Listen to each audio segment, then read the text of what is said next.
Well, it's Holy Week. We do this every year. Every year we do this. And of course, that's a good thing. There's some things that we should do every year. And of course, we have a lot of things that we do every year because it's good for us to do certain things every single year. And this is just part of being human. What do we know about Holy Week? Did it start 20 years ago? Did it start at Vatican II? Did it start at the Council of Trent? When did it start?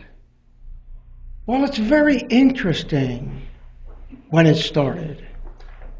Even in apostolic times, a certain emphasis was laid upon the memory of the last week of Jesus Christ's mortal life. From apostolic times, the apostles were still around, and they wanted to remember. They desperately wanted to remember because it was so important to remember. Now, this is interesting what I found in my in-depth research. Originally, a supper took place at Bethania on a Saturday, 6 days before the Passion, followed by the triumphant entry into Jerusalem made the next morning. A feeling of the sanctity of these days existed from the beginning of the early church. Now we're talking about thousands of years ago. And here we do this now. What was done for 1,000 years. You know, one of the important lessons in our day and age, I do believe, a lot of people are forgetting the beginning. They're forgetting the beginning. When you forget the beginning, you're going to miss the end. It's going to go right by you. And then it'll be too late. Because you haven't learned anything. We must never forget the beginning, because it defines who we are. And so Holy Week was observed in Jerusalem in the beginning. But it wasn't until the 4th century that a pilgrim, a nun, a lot of people don't know this nun. She's so important.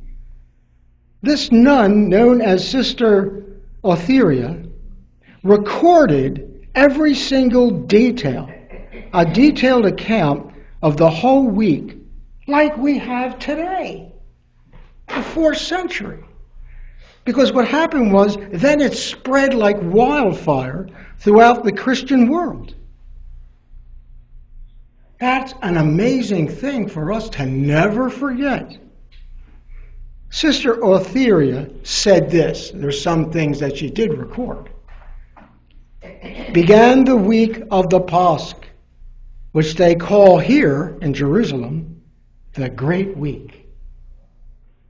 It eventually became the Great Week, Holy Week, throughout the entire world and every corner of the earth. That's a magnificent thing. A spiritual reminder like we do now, a spiritual remembrance like we do now, as it's been done for thousands and thousands of years. Now, another interesting thing about this, the word Pasch, okay, we hear this word. The word Pasch comes from a Hebrew meaning. The Hebrew meaning, the original Hebrew meaning of that word was passage. Passage. And it was reminiscent of the destroying angel. When the people were delivered from slavery in Egypt, the destroying angel turned the mind of Pharaoh. Let them go. Get out of here. We didn't quite say it that way, but he wanted them out.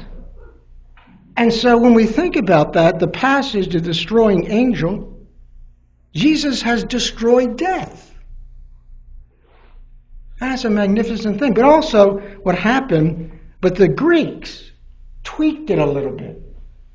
The Greeks took it to be identical with pastein in the Greek, which means to suffer. That's a magnificent thing. I'm glad I looked that up, And again, I think when we continue with this Holy Week, one thing to remember is our connection with all the 1,000 of years before us. Because it's always very important to remember the beginning. Because when we forget the beginning, we very easily get lost. Amen. Amen.